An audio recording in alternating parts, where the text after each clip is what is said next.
sky is definitely a quest. The Betrayed. Let's read this. Calcimo of Markarth. And when the snow prince fell to ground, the ice elves divided above and below. Now vanquished and brutally bound, one moment had shattered all they did know.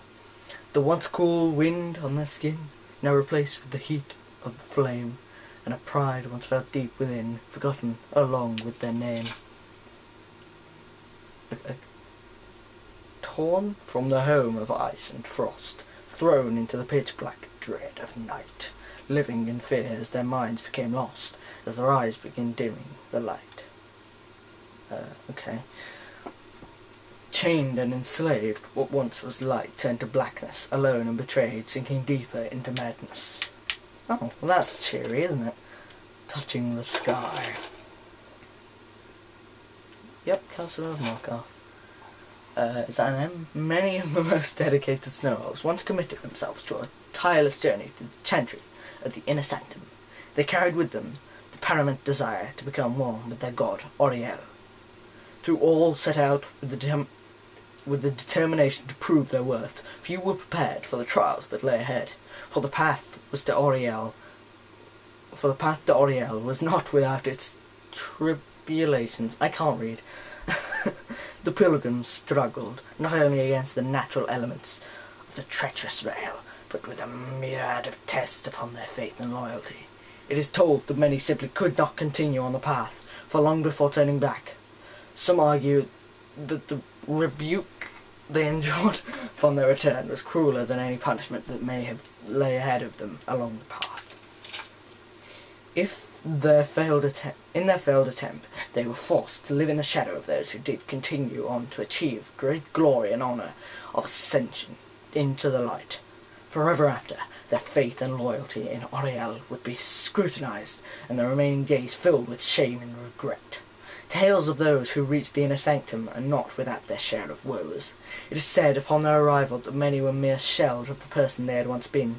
Some were quite mad from sleeplessness, and starved to the point of frailty. By the end of their journey, the marvel that they had strength yet to carry their vessel and ascend the stairs of the temple was the last true testament of their loyalty. Regardless of each individual's tale, the final words remain eerily similar. It is said that every pilgrim ascended, bathed in light, the look of relief and containment on their face. Contentment. Shut up. Well, yeah, that was a lovely translation read by me. The Ethereum Wars. I would advise reading that. That is where you get the quest for to get Zephyr. I'm going to read this again. I like reading books on camera. I'll put this in its own separate video. You know, why not? Cameron reads books. The end, when it came, was swift. In the span of 3 short years, the great dwarven cities of Skyrim, from Markarth to the Velothi Mountains, fell before the armies of the High King. Cities that had held fast against the Nords for over 100 years crumbled abruptly and without warning. For centuries, scholars had marvelled at the sudden collapse of the Dwemer City states. Even the Nords seemed to have been taken by surprise, though their chroniclers were quick to describe their success to King Jela's inspired tactics and the blessings of Shor. My research suggests a much different course, however. In the decades... Shut up. I'm failing.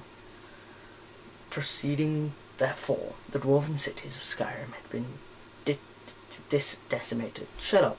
Decimated by internal disputes and infighting over a most surprising chord. Ethereum? Modern scholars know Ethereum as a rare, luminescent blue crystal found in some dwarven ruins. Most consider it Dwemer. I can't read Dwemer. It little more than a curiosity, as it has proven all but impossible to work with.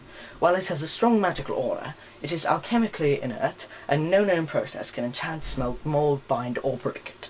To the dwarves, of course, such problems were merely a challenge. In the years following King Harold's reign, the Dwemer discovered a considerable source of Ethereum in their deepest delvings. An alliance of 4 cities, led by Archamthag, A great research centre in the Southern Reach was formed to oversee its extraction, processing and study, and a new Ethereum forge constructed to smelt it under precisely controlled conditions. If the inscriptions I discovered are to be believed, the results were nothing short of spectacular. The items produced by the forge were artifacts of immense power, imbued from the moment of their creation with powerful enchantments. The Dwarven Alliance shattered almost immediately. As the four cities and their rivals attempted to claim the forge, we can only speculate that none were successful. Decades of conflict merely weakened them all, allowing for King Jelle's subsequent conquests. And though the Dwemer reclaimed most of the lands a century later, there is no evidence that they ever resumed their research on Ethereum.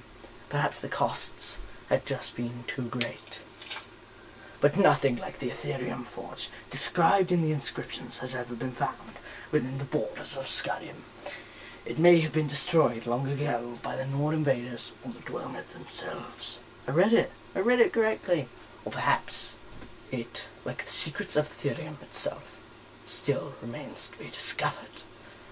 Okay, well, sorry about that. I just had to read books. I'm going to put this in its own separate video so you don't have to watch it.